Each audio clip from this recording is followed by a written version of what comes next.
Before we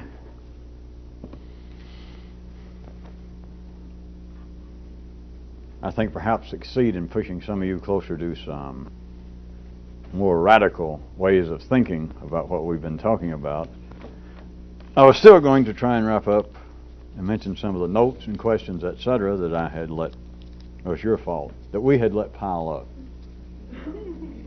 I keep forgetting all the great uses of the regal plural, that we have let pile up. So, and some of them are notes that I've gotten from out of town and here regarding chi roots and things that we've mentioned and people wanted more comment upon. And so I was trying to wrap them all up before we get into something that I think some of you may find in your nervous system newly amusing, that we'll try to get to next time that I was going to start. Kind of a new radical twisting on some of what some of you have already been pursuing, I suspect. But I have a handful of little things that have been popping up. One,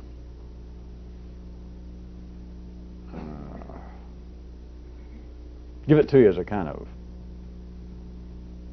paragraph heading. And that is that religion, in the ordinary sense, part of the religion's appeal, surprise, surprise, is in the intellect's yearning for habit. Now, what little bit, somebody had asked about something along these lines, and I'm not going to try and repeat, I didn't bring all the notes, but somebody some months ago had asked. It's all ordinary levels.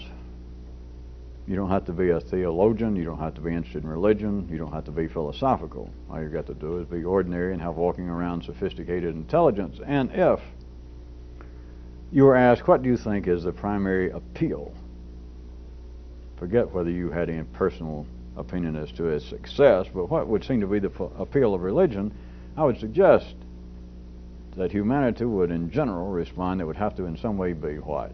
Spiritual, emotional, some kind of feely, you know, fear of death, longing to live forever, wanting some kind of comfort, some kind of institutional shelter against the vicissitudes and the floods of life that can tear up your home on Myrtle Beach, if not flood your basement if you live more inland. But I suggest to you, if you consider that there is much more to it than that, and I do not mean simply in religions that might appear to be more philosophical or intellectual, such as, let us say, the Unitarians as opposed to the Southern Baptists. It's not on their ritualistic presentations, but I am pointing out to you that the intellect has a vested interest. That is, life has its own interest in certain energy flowing, and it comes out in religions, and it comes out in a way that is not normally specified or identified as being of religious interest. Contraire, as all of you should know just from casual observation and knowledge of being alive, that apparently the more, just at the ordinary level, that people become sophisticated, the more that they become educated, the less religious they seem to be, which is nothing new. It did not happen in the late 1800s of people beginning to knock Harvard and Yale and saying the more intelligent, the more education that people get, they drift away from our church. This has been going on as long as you've had humanity. But all of you by now should also have your own idea, your own view that education is not the point. It's the types of people, that is, it's the types of energy transformers that apparently become more interested in increased education, and they're the ones that seem to have less interest in organized religion. And they would, well, of course, they will be the ones, if you want me to point out the obvious, that you could grab a good, probably at random, at Cambridge or Oxford, somebody teaching in almost any department, and ask them how religious they are. They're probably, you know, or a perfunctory member of the Church of England or an Anglican, you know, if you call that religious, but they're not going to profess to be religious. And if you said, what do you think of religion, they would not have any particular profitable, positive view of it. That they would think, well, it's more a matter of superstition, etc. That it is not along the lines of the intellect, that there is no such thing as an intellectual religion, which in that sense there's not. There's nothing no intellectual religion to match even the soft sciences, much less the hard sciences, insofar as an ordinary intellectual would be concerned. But part of the appeal of religion, no matter who you are, is in the intellect, in everybody's intellect, is in the intellect's yearning for habit. Now, a part of the topographical overview of this has to do with the division again that we have been using between the primary and the secondary, because the secondary runs off of variety, whereas the primary runs off of habit. The secondary cannot, the intellect of man cannot continue to grow. In other words, that area of life through man cannot continue to grow if man was as stagnant intellectually as he is, that is secondarily, as he is primarily. And you are stagnant primarily. In your individual life, at your local level, you may have lost 10 pounds in the last 20 years. You may have taken up running or weightlifting. You may have done all that. But you do understand that humanity, insofar as one lifetime, to say the very least, is concerned, at the primary level, you're stagnant. Sex has not changed in 8,000 years. What you can eat has not substantially changed. Being able to stay out of the elements, the kind of toleration that you have for variations in temperature and humidity and all that, has not changed. At the primary level, the name of health is habit, repetition, not variety. Too much variety. Almost any variety at the primary level is detrimental. But then you move to the secondary level, and variety is the name. That variety has to be continual. What was good a generation ago is no longer good. If man was still thinking the same thing he was thinking 7,000 years ago, you and I would not be here together. We certainly would not have on these clothes. We would not be taping this. We would not have electric lights. Every generation there has to be an increasing variety. Not the same variety, but variety itself must change. Thus, you have the intellect, if you can begin to look at it, as I think perhaps some of you can be led to do shortly, in an operational way, to look upon the intellect itself, not just the brain, but the intellect itself, as the operations of an organ. And once you see that, an organ, from the liver on up, it's just that you're in the midst of a shift. But all organs operate by repetition, because we're talking about primary operations. And so you have this newer organ, the operations of which are based upon, the health of which is based upon an ever-increasing variety. But what does it long for? You're getting, well, what it gets close to, maybe some of you already heard it, it gets close to a real good five-dimensional topographical twist on the old idea that everyone has. It's built into humanity, but perhaps some of you will get a glimpse of it. We've hit it before, of the feeling of the lost homeland. All of the holy books about the gods driving Adam and Eve, and then other parts of the world, Gustav and Brunhilde, and everybody else, have been driven from paradise, and they're longing for the homeland, and that's just, I think they call it, at least in the Hindu religion, they call it BS.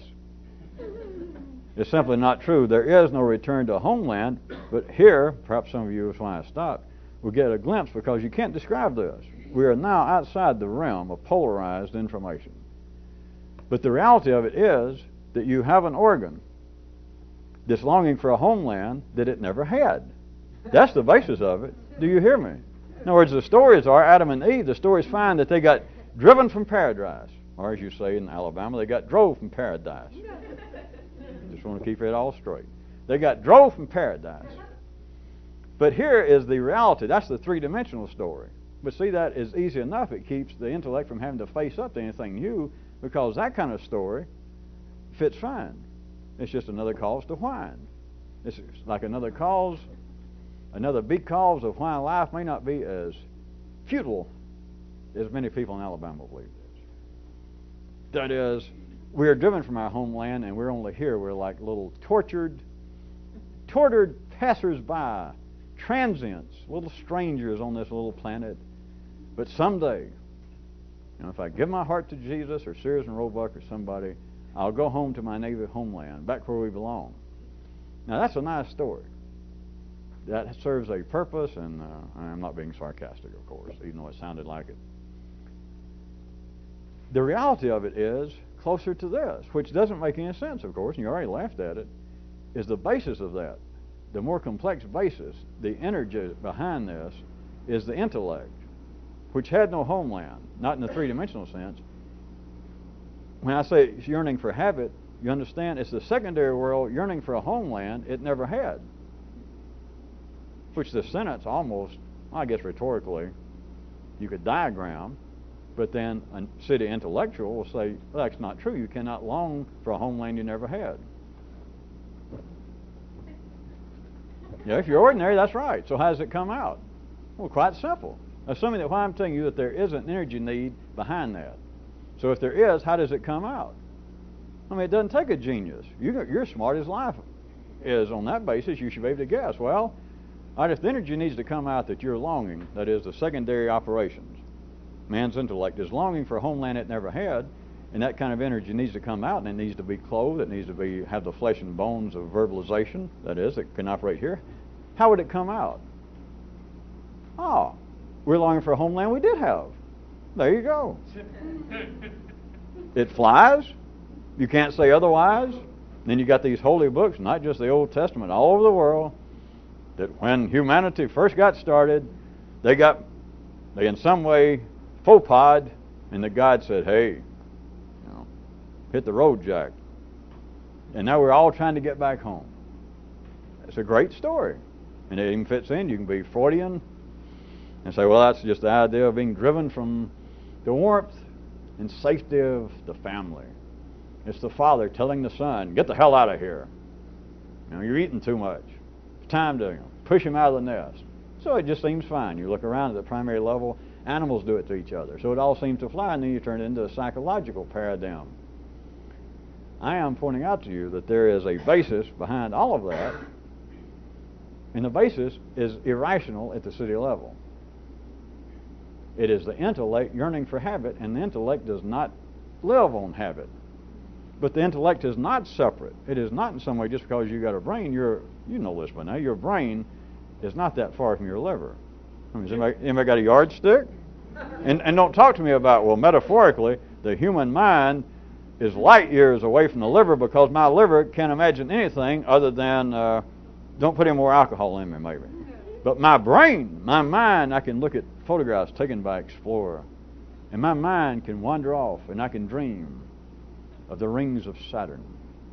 My mind can fly through the universe. Your mind is still, how far is that from your liver?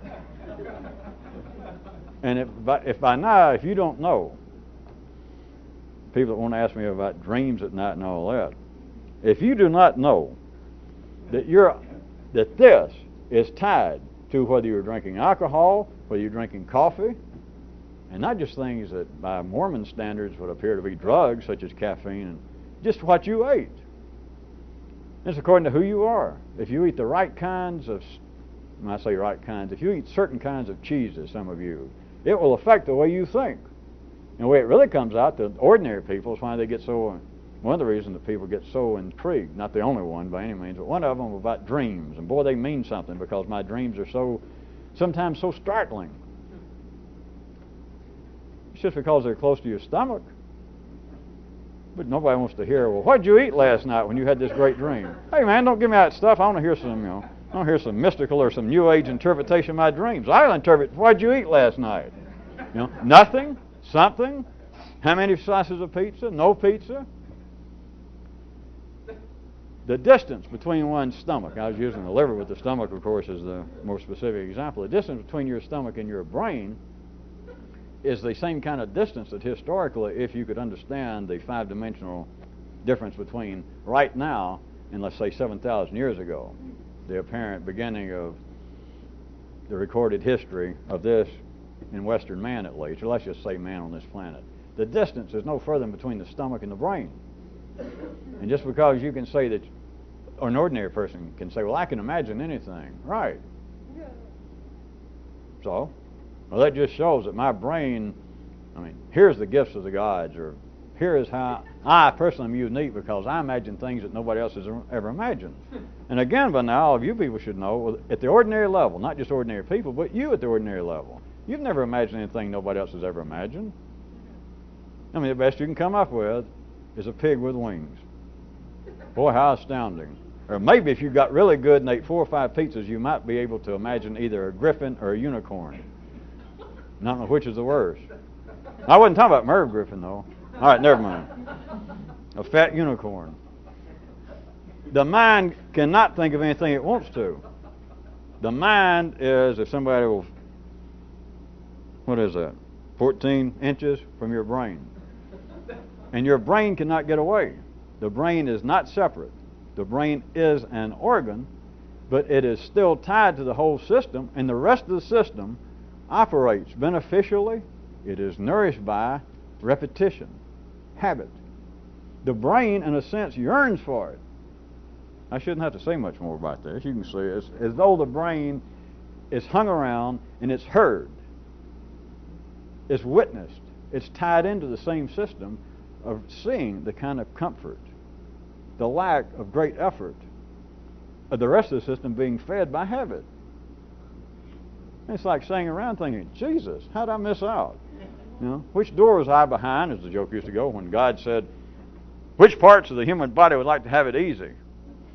And everybody except the brain thinks, where was I? Was I out of the room? And everybody else went, me. And the God said, okay. All you got to do is worry about habit, just stagger around. You don't even have to do anything. Your stomach and liver and everything just staggers around. And this thing keeps going, wait a minute, where am I?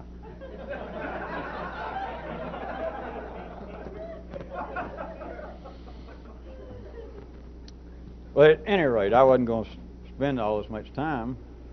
Why did I bother to say that? I've already spent this much time. Big deal. All right. But there is an aspect of religion. The reason I bring it up because several people ask about this, whether you particularly see the exact point of me hitting the paragraph. But there is a thing about religion that you've got nothing to do whatsoever, even at a verbal level. Now, I'm not going to go any further and try and define. You should either see it or not. That is not spiritual. It is. I'm talking about just the ordinary level, just for ordinary people. It's not spiritual. It's not emotional. It's not. Well, that covers it. It is this. It is the longing for habit. That is part of what the ritual of religion is. It's to be able to go into a place, to be a Catholic or whatever religion, and go in and light candles and go through a thing and do beads and do all kinds of motions. That is comfort. And of course, ordinary people, a good Catholic or other religions, would say, well, it's not just that, because we're in some way in tune with the gods told us to do this. That there are certain rituals that Jews, Muslims do, and this is from the gods. And so why I feel good when I do it is we're pleasing God. Okay. That's for everybody else. Now back to you people.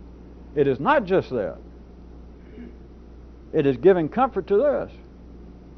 Where else can it yearn, feed that yearning for that kind of ritual, that kind of habit? In case you never thought about where. You can sit around, I guess, and do the multiplication tables in your head. And of course, everybody thinks the same thing over and over. They just don't realize it. But to go out under an institutional setting, and of course go out in a real nice architectural setting, and other people are doing it. It is a comfort, it is a ritual, it is habit. And part of the appeal is to feed this.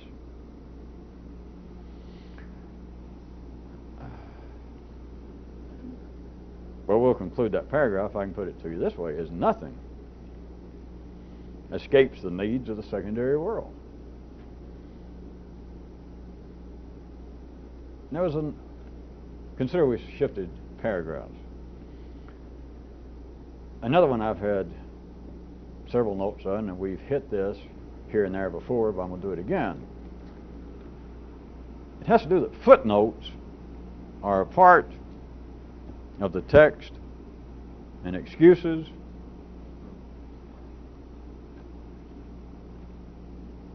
are literal components of the performance. All right, that ought to cover it.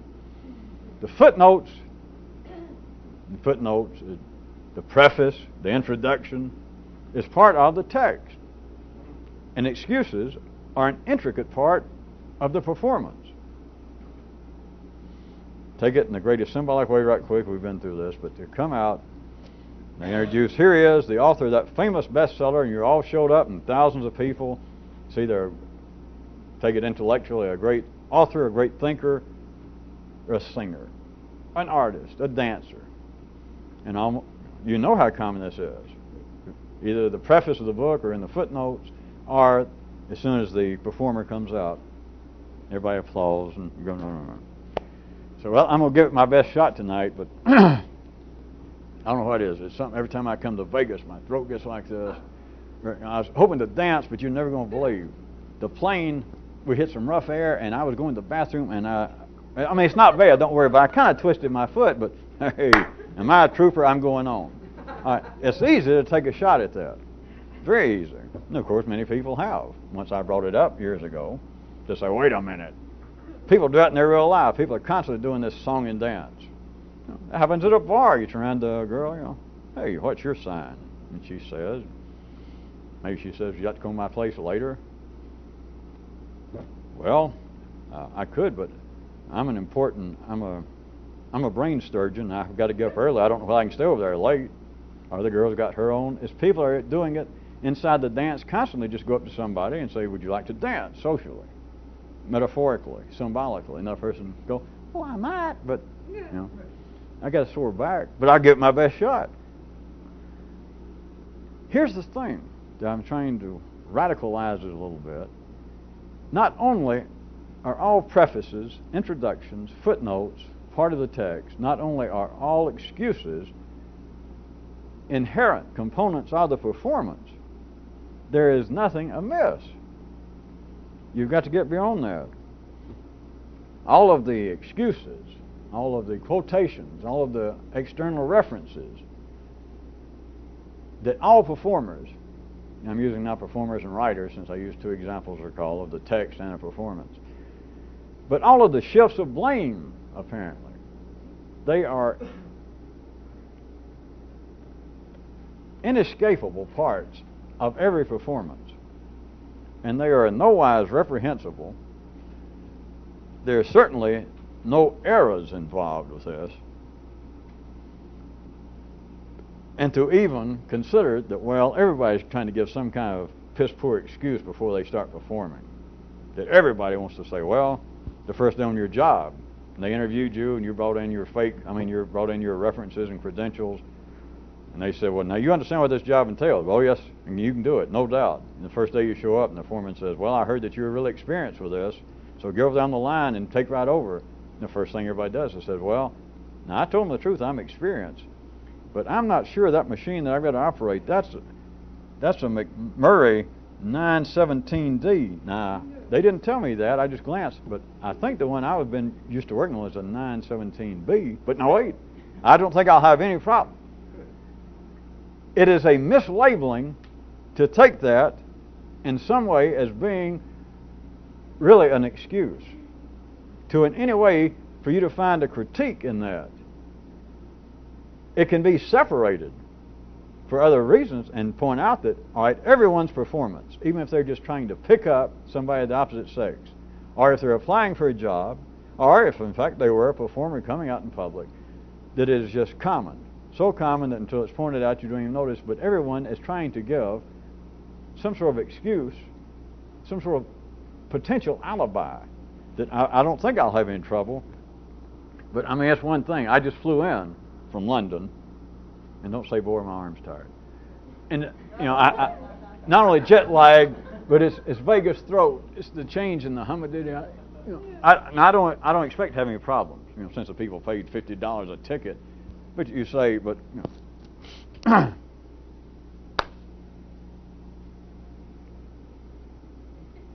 gives accompanist and everything's ready to go. But he set it up, and you could take an easy shot at that.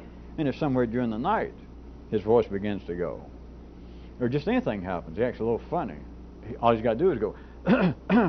Maybe the guy's drunk. Who knows what's going on? Maybe he's about to have a brain tumor. But if he does a little something, all he's got to do is he's got his wits is go. And kind of, go, huh, and you remember, oh, that's right, he said he. But to take that in some way as being captious to the man's ability, to the performance, to what is being said, you miss the point. It is an inseparable part of the performance. And you're better off with your old self and everyone else to get past believing that in any way you are witnessing or being a part of anything questionable. You're just not. They are mislabeled. They are misnamed. They are not a separate part. Anybody's excuse. Anybody's opening apology for themselves. It is not worthy, you might say, of a revolutionist. But to in some way think that there is something amiss in the scheme of life, it is an integral, inseparable part of whatever is going to follow. And to think otherwise, you're missing it. You're not hearing excuses. You're not hearing complaints. You're hearing Mozart played backwards through a drain pipe.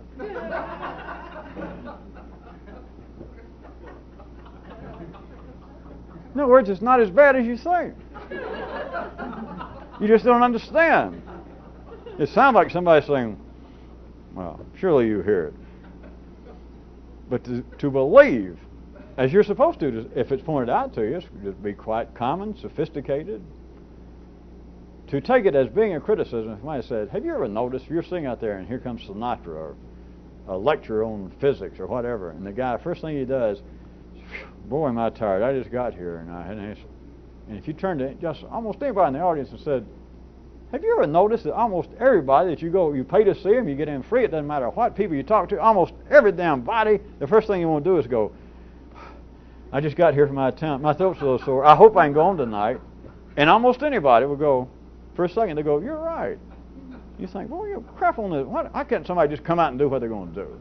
Why has everybody got some kind of potential excuse? It's not an excuse. There's nothing amiss. It is an inseparable part. Not because I say so. It is a part. It just seems to be in some way separate. It seems to be someone saying, let us say, a vocalist is going to say, all right, I'm here to sing. I'm here to fulfill my part of you buying a ticket. But there could be some problem. I may not be as good as I could be because of something beyond my control. The intellect takes that as being a thing aside from the process. That the process is you paid your $50 to hear Don Ho sing. You did not, if it was pointed out to you, you did not pay $50 to hear him make some kind of chintzy, silver shell excuses. You didn't pay $50 to hear somebody whine. You paid $50 to hear him, by God, sing. You don't understand. That's a part of it. That's all there is. A part of it. Now this is tied to something else that several people had written. I was going to hit again. And if you recall,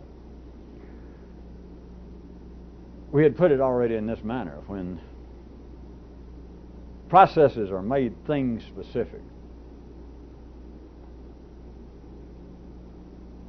the polarities can apparently, they can seem to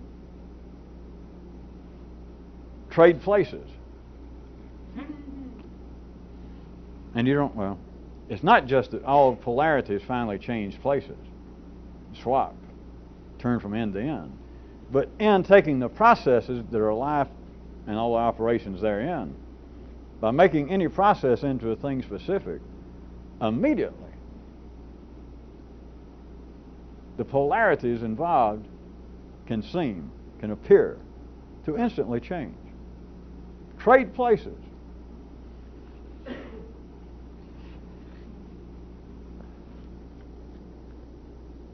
A very tricky way, I guess, to bring up an example would be that things, and I'm using ordinary terminology, that is ordinary views of people in the city, that things that would apparently be quite all right, good, acceptable, no complaint, that's wide enough range, can be instantly turned into otherwise. That things that apparently are quite good, well, let's make it easy to start the example, maybe you'll see it. They can be made bad once the process is turned into things specific. Let us say, for instance, let's hit religion again. That at one time, people following the ideas of Muhammad, let's say, that he came up with these ideas, and he sat around and he talks, and he got a bunch of people, and they're trying to consider the ideas. They're trying to live the ideas. And we could talk about Moses, Jesus, and everybody, Buddha. And let us say that the other people not even involved, people hanging around the camp there, could hear those that are now taking up and seem interested in the ideas of Muhammad or Buddha, that if you suddenly jumped in there and say, do you find anything wrong with what's going on? No, I've listened to some of what they're saying over there. Was anything amiss? No. In fact, they're good ideas. If I had more time, and once I get caught in my business, I might go over there and hang around. No, it's good. At least there's no objection in general at that local level. But once that process, once those, are you ready, that we're considering, the way I'm putting it to you, and trying to pursue, think about the ideas of Muhammad, once it went from that to them being Muslims, once it went from people sitting around listening to the ideas of Jesus, and went from that to suddenly they're Christians, just like that, at all sorts of local levels, it ceased to be good from many views and became otherwise. No? I'm going to get even cruder. As soon as it had a name, instantly. You can't hear that, and I don't mean historically, but there'd be all sorts of views. I go back, we're talking about a little encampment somewhere. They're hanging around. Pick any example you like. Let's use Jesus. I guess that's a better example than me trying to use Muhammad. This, until Jesus in the greatest symbolic sense, but that's closer, I guess, to all you people's background. He's sitting around, he's talking, a bunch of people start hanging around, and they talk about it. And it even spreads a little bit, and we're talking to some of the neighbors there. The people who are not actually involved, we're sitting around talking to him, and maybe he's up making tapes like this. And they just hear a little of it, and you say, is anything going on? Is something weird? And they go, oh no, I've heard some of that, and I like some of the ideas. I just don't have time myself to fool with it right now. Well, there's nothing wrong with it. No, I don't. I don't know I understand. I don't know what's going on, but I don't see anything wrong with it. As soon as it went from that if they'd called them, while he was alive, Christians or Jesusists, and suddenly they had a name, and you went back to those same people, the next day, oh, all right, 48 hours later, give it 2 days that they got the name Christian, and you went back to the same people down the street, you said, you remember I was here a couple of days ago? Oh, yeah, I remember you. Well, I was asking about these guys up here that have been sitting, hanging around talking about those ideas. Yeah, I know. You're talking about the Christians. Oh, I didn't know they had a name. Yeah, it came out. They're Christians. Do you hear? And then if you said, well, I was asking you several days ago, and you the tone of your voice seems to have changed. I don't know, there are things beginning to bother me about those people. Insofar as that intellect is concerned, the person I'm talking to, now what was going on, the process of those people just hanging out and talking, it's been made a thing specific. They are now a thing specific. They're Muslims, they're Jews, they're Christians, they're Republicans. And it ceases, now I used good and bad at the widest possible to try and sucker you in for you to think about it.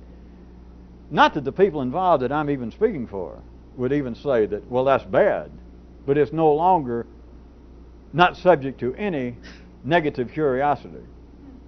In other words, if they just, it was like live and let live. But what it amounted to was they had no fix on what was going on as a thing specific. The polarity of these people hanging around talking about Jesus ideas, to go back to that there was no particular polarity.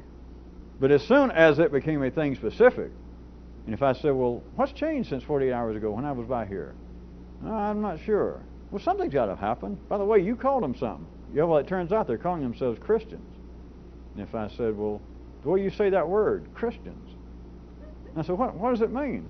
And the person might say, I don't know. But you hear it's like, I don't know, but that doesn't matter. Something's wrong. Because it's now a thing specific, and it has a polarity. And if you said, well, why don't you like them? 2 days ago, you didn't seem to care. You said, in fact, if you had more time, you might go up there. Yeah, it's surprising what can happen in 48 hours. Well, what has happened? Well, I'm not at all sure. I'm not sure I want to... You follow me. And I'm not talking about somebody dumb.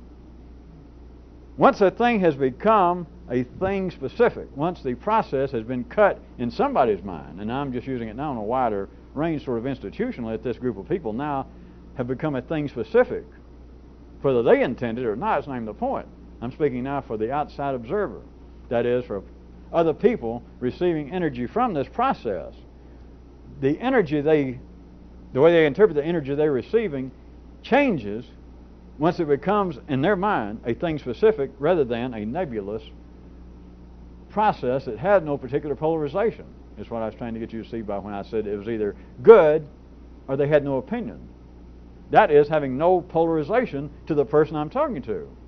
You know these people over here meeting. Yeah, I know. I see them. I go by there. I mean, the door is open. Have you ever gone in there? Well, I stopped one time. I was late for supper, but I was listening, and the guy was in there talking. Well, what did you think? I don't know. Some of it sounded interesting. I was just in a hurry. Well, what's going on there? Well, I don't know. They just seem to get together. And that one guy, whoever his name is, he shows up, and they're talking about it. And some of the people I know, they live in the neighborhood. So he doesn't have to say, the person I'm speaking for, he doesn't have to say, well, it's good. But if I say, well, is there anything wrong with it? In other words, to his mind, to the way in which his chemical, electrical, of course, always at the basis process of him processing the process is non-polarized. What do you think? Well, do you have any complaint? No.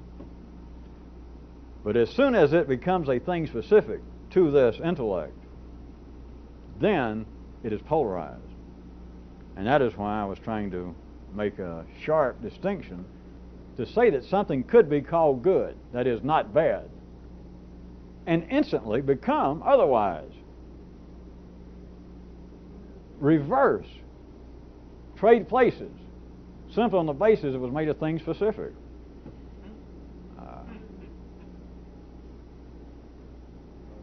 Perhaps this is good and sticky, but I'll give you one more shot. How about the exploration of the New World? I'm not going to dwell on this. There's no way to make this landscape fit three-dimensional reality, as always.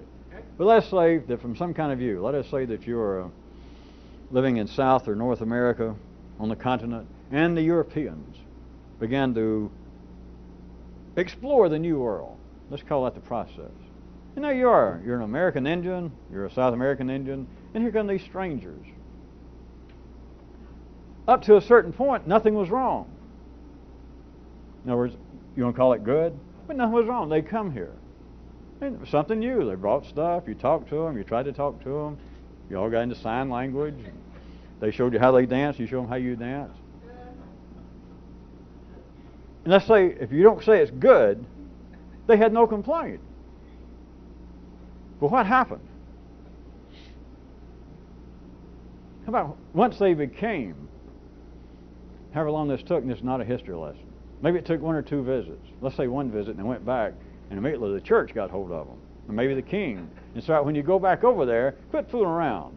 This is after the first explorers came back and said, well, we danced, and we told jokes, and we tried to do hand things. And Cardinal Fang, plus King Philip, they listen to all this, and well, all right. Go back now, but listen, go back and convert those people, make them Catholics. So, we got some kind of control, make them dance backwards. Tell them that, that King Philip is the protector of God, that I am the right hand of Jesus. Now get those people straightened out. That's enough. Don't go back there and be, fooling around eating yams and dancing with those people. Do you understand? All right, so it comes back to the second trip. It comes back, and they are no longer, it's no longer the process of exploring the new world. They got the ship now, and the guys run out with their yams and want to dance some more, the Indians. And here comes, Drake and Raleigh and all those Cortez, and they come off, and it's, no more fooling around. We're now here representing the Pope. In other words, they are now emissaries. They are now something. We are now representatives of the church. We are now official spokesmen for the region of Spain. It all changed. Now you got to be able to think literally, historically, and then a variety of considerations in your own brain. Because it did change. And it's nobody's fault. If you're ordinary, then I guess I could pursue this a little further, and you go, well, that's true. Boy, the Catholic Church, look at all the damage they did. Or look at all the damage that the Western European powers did in the colonization of new worlds, the great noble savages. You're missing it. That ain't what we're talking about. It is things becoming from processes that are non-polarized. They become otherwise when they become polarized, when they're made of things specific. When these people that had no name got off boats, came up on shore, and just kind of looked around and tried to make signals like, where are we? How far does this land go? And you were here and you showed them. You walked and walked until they got tired. You walked for days. And they shook your hand. They ate your food. Gave you little trinkets. And they said, finally, we got to go. And you waved by and you told them, come back sometime. And they came back. When they came back, they were a thing specific next time. It's a different story. And if I must, all of this takes place inside the historical framework of those who understand it, inside the framework of your lifetime in your nervous system, the exploration of all new worlds, and exploration of you having new ideas and new experiences, and then they're named. They're named, apparently, back when you were growing up, as everybody must, it was nobody's fault, but they were named on the basis of your religion, what race you were, what nationality, and all that stuff. And then you cease to be an innocuous, or you cease to be a happy explorer in your own brain. You wandered out and you came back at the age of 12 and you got bar mitzvahed in the full symbolic sense of the word. You came back and you were no longer the little happy wanderers. You're no longer the funny guys in hats who brought trinkets. You came back now and you were Cortez. You came back now and you were a Moses, and you were there with a vengeance. That is, your own ideas came back now and they were polarized, as they're supposed to be, because then you begin to grow up. Well, it's time to get serious. I am now a little man. I am now 12. They did cut off a little piece of my thing. To really be bar mitzvah, not in just the Jewish religious sense, but really be bar mitzvah, they didn't just cut off a little piece of your wine. What happened is you cut off a little piece of your ability to move up here. You went off, you got bar mitzvahed, and you came back, and you were now Cortez, looking very serious, carrying a cross, carrying a Star of David, carrying an idea that I'm an Italian. It was the end of variety. It was the end of the happy camper time. Because there was no longer an undifferentiated process. You were now growing up. You were becoming serious. Your own thoughts, your own concept of you, your own concept of you as a processing unit was no longer undifferentiated. The equation of I plus not I equals everything began to get very established. And your parents, life, of course, begin to look at you and say, you're becoming responsible. It's up to you now, to be a thing specific. You're no longer some kind of little bubble floating through the life of life. You're no longer some kind of little bubble in the bathtub. You're now a little boy, a little girl, a little man, a little woman. Chin up, old stick. Straighten up. Quit thinking. Quit wandering off. Quit having daydreams and all that. Not that daydreams are the answer to anything. But it just suddenly struck me, if we were doing some kind of public commentaries, that somebody would think, oh, that's the whole thing about go back and become the child in you. Go back and be the Adam and Eve in you then. If you don't understand that, there is no child to go back to be. But it is the fact that you are no longer a process. You became a thing specific.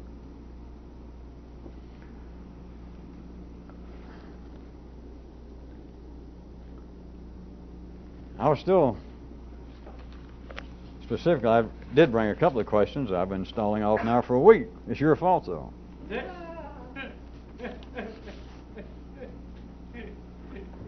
One is, somebody wrote and said that they thought that they had heard it said around here through cow root stories or through something we said around here.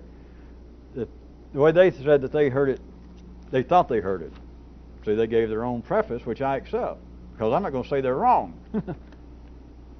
That they thought they heard it said that it's hard to be mad when you're right.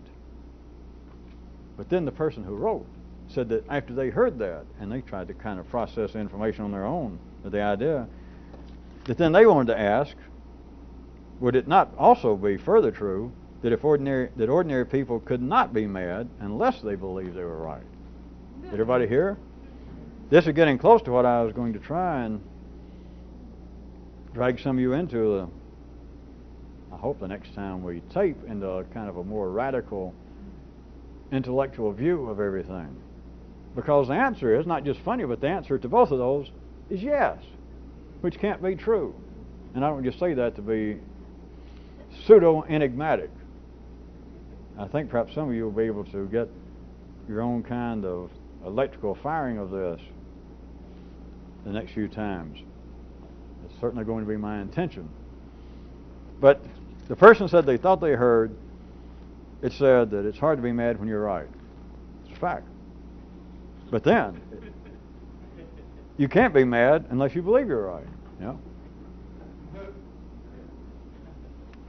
Okay. And somebody else asked that they thought that they'd heard something said around here about being able to move one's genetic position out of the ordinary grid of life that I mentioned a little bit last time we met, but I want to make it a little clear. The idea of being able to move out of your, and I'm sure I've said something similar to that, like a genetic place within the body of life. It is a fact. You're born there in the same way that your own genetic patterns are born in you. That's why you look like you do, and etc. And you're born in a certain place. But the idea of being able to actually move from the place in the genetic pattern in life itself, to even talk about it, I would suggest that first you consider that at the primary level, what we've been calling the primary level, that's not even the point. To put it simply, you can't do it. Then I will have to parenthetically point out the good old eyes, the 8-year shocks. I'm not saying that it is not possible at all to have some effect on yourself genetically. But I'm telling you this, you got to go through something else before you even get to that. And I'm not trying to give anybody the blues and say, boy, it's a big deal. But that's not even the point, really. Unless you get to the point that it is the point. What you got to consider is moving yourself where it's possible. And right now, how many people even see any need? Now, you might say you do, but you got to understand that's still based upon worrying about your position in the slaughter queue. But you can say that, boy, I wish there was something I could specifically do genetically because I would like to lose all my fatty thighs.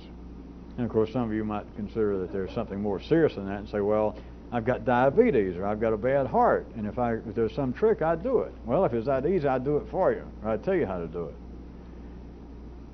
It's not just a matter, as pressing as it may seem to be, if you are indeed physically ill, if you have a lingering genetic malady. But it's not a matter of starting off and doing some kind of magic like that, because no matter anything you can do, as all of you have at least convinced to my satisfaction, you've all convinced me you're going to die anyway. No matter how healthy you are now or how questionable your health is, you're all going to die. Or that's right. You all said I was going to. Yeah, all right. Everybody's going to die. The question is, or it should be, the immediate question is what is possible. Since it's not an immediate possibility, I must suggest that you're going to put a real specific shock into your genetic position in life, that you're going to actually change what you are just on the spot, genetically. And by that, I'm sure the person meant that in some way you're going to actually change what you are as ordinary people would have it physically. What is possible is being able to affect this, because that, remember, is only this far from right at the heart of your genetic positions, your stomach and your sex organs and the rest of your nervous system. So this is that close, and this, with ordinary people, cannot be moved. They are locked into the genetic place because you are born there, although it may seem to ordinary people, as they keep wanting to argue it as a hobby, that you may be born genetically, parts of humans are born genetically incapable of any change. But that's not true of my personality, and that's not true of the brain, because it's a matter of the education that you received and what sort of nurturing you had as a child. That this, in some way, is not tied genetically. That this, in some way, is environmental as opposed to the rest of it being genetic.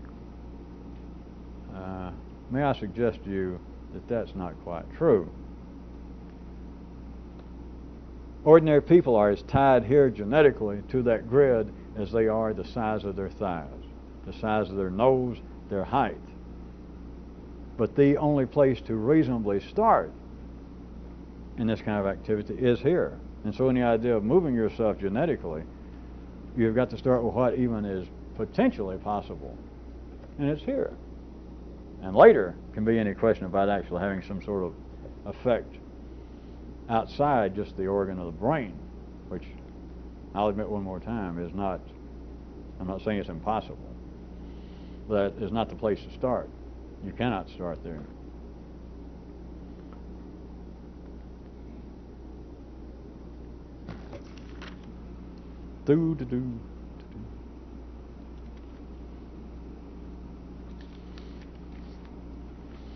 Well, here's one. I'm going to end with this. It's not really a question. Well, it is, but I'm going to treat it. I'm just going to read it, sort of. Regarding something we had talked about before, remember the idea of giving people a vote and then not telling them that it's not going to count.